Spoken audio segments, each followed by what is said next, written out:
बड़ी खबर हम बता देते हैं, दिल्ली से पुलिस ने जंतर मंतर पर सुरक्षा बढ़ा दी है। चप्पे चप्पे पर पुलिस को तैनात किया गया है। सभी रास्तों को बैरिकेडिंग लगाकर यहां पर बंद कर दिया गया है। धरना स्थल पर जाने वाले सभी रास्ते ब्लॉक हैं। धरना स्थल पर पुलिस और अर्धसैनिक बल भी तैनात हैं और बड़ी संख्या में यहां पर समर्थक दिल्ली पहुंच रहे हैं। देखिए, असर तो देखा जा रहा है और कहीं ना कहीं जो बड़े यहां पर एक बड़ा संख्या बल है वो यहां पर लोगों का पहुंच रहा है। दिल्ली से बड़ी खबर, अब पुलिस ने यहां पर जंतर मंतर पर सुरक्षा को बढ़ा दिया है। ये बड़ी खबर आपको हम बता दें, सभी रास्तों को बैरिकेडिंग लगाकर बंद कर दिया गया है। धरना स्थल पर जाने वाले सभी रास्ते ब्लॉक कर दिए हैं क्योंकि देखिए, कहीं ना कहीं इस समय दिल्ली पुलिस प्रशासन के कंधों पर भी जिम्मेदारी है, हालात ज्यादा ना बिगड़े।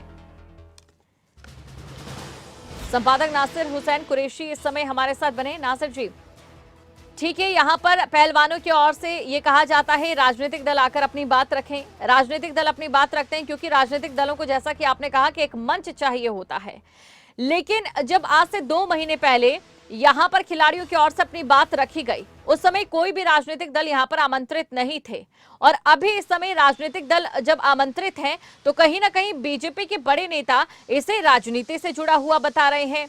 तो क्या एक बड़ा लूपहोल भी ये साबित हो सकता है पहलवानों के लिए कि उन्होंने राजनीतिक मंच को भी अपना मंच साझा करने के लिए कह दिया?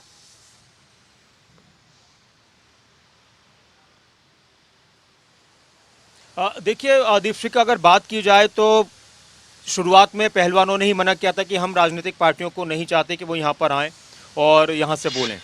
बाद में पहलवानों ने कहा कि जब हमें इंसाफ नहीं मिला, जब हमारी आवाज़ नहीं सुनी गई, तो फिर हमें भी और दूसरी आवाज़ों की ज़रूरत थी और इसलिए फिर उन्होंने कहा कि अब आप हमारे साथ आइए। हम पूरे देश से आह्वान करते हैं, सभी से करते हैं कि हमारे साथ आइए।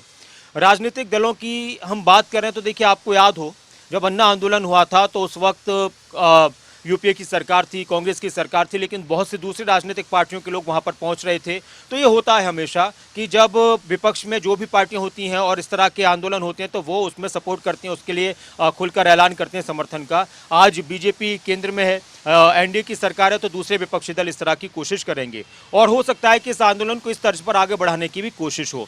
लेकिन यहाँ पर एक बात ये ज़रूर है कि खिलाड़ियों का ये प्रदर्शन, खिलाड़ी अपनी तरफ से एक बात करें कि हम बेटियों की लड़ाई, जो आपने सवाल किया कि इसमें जातियों की बात भी हो रही है, इसमें पॉलिटिक्स की बात भी हो रही है, तो ब्रजभूषण शरण सिंह तो कह चुके हैं कि भाई इसमें हरियाणा के पूरे भी लोग नहीं हैं, सिर्फ 3-4 खिलाड़ी बैठे हुए हैं। मैं जाट समुदाय से अपील करना चाहता हूं कि मैं आपकी बेटियों की लड़ाई लड़ रहा हूं। तो कहीं ना कहीं इस लड़ाई को एक जाति का एंगल देने की कोशिश हो रही है। हालांकि खिलाड़ी इसका खंडन करते हैं कि ये किसी एक जाति की लड़ाई नहीं है, खिलाड़ियों की लड़ाई है, देश की लड़ाई है, बेटियों की लड़ाई है, बेटियों के सम्मान की लड़ाई है। और हम देख भी रहे हैं, अलग अलग जगहों पर सोशल मीडिया पर भी देख रहे हैं कि ये जात पात में बंटने की, बांटने की कोशिश हो रही है, बट रही है ये लड़ाई।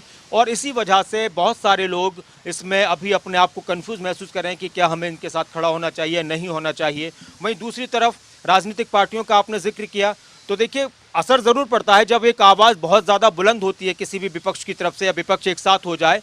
लेकिन अभी कहीं ना कहीं इस बात को इस तरह से भी कोशिश की जा रही है कि विपक्ष का काम होता है सरकार को घेरना और विपक्ष इसमें अपनी राजनीतिक रोटियां सेक रहा है। लेकिन यहाँ पर जो आपने कहा कि भीड़ बढ़ सकती है और इसी को देखते हुए सुरक्षा के भी पुख्ता इंतजाम किए गए हैं, चप्पे चप्पे पर पुलिस तैनात है।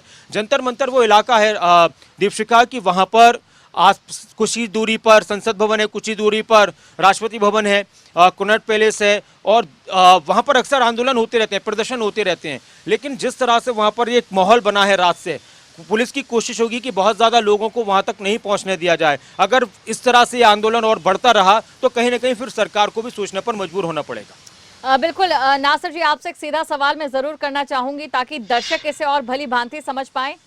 क्या राजनीतिक दल इस समय इस आंदोलन के लिए कमजोरी बन रहे हैं या ताकत?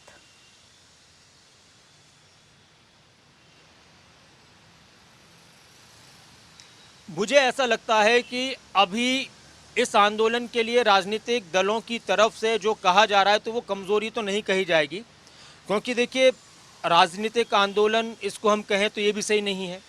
खिलाड़ियों ने ही खुद कहा है और जो कल की घटना हुई है उसके बाद फिर अलग अलग पार्टियों की वो कहते हैं कि हमारी जिम्मेदारी हम विपक्ष में है कि अगर इस तरह से पब्लिक के साथ या खिलाड़ियों के साथ व्यवहार किया जाएगा तो हमें बोलना पड़ेगा।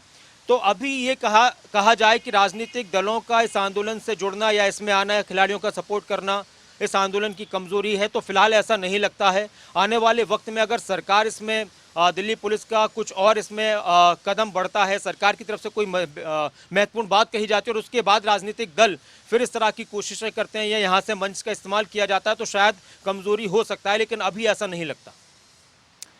बिल्कुल नासिर जी, आप हमारे साथ जुड़े, तमाम चर्चा आपने जारी रखी, हमारे साथ आपका शुक्रिया।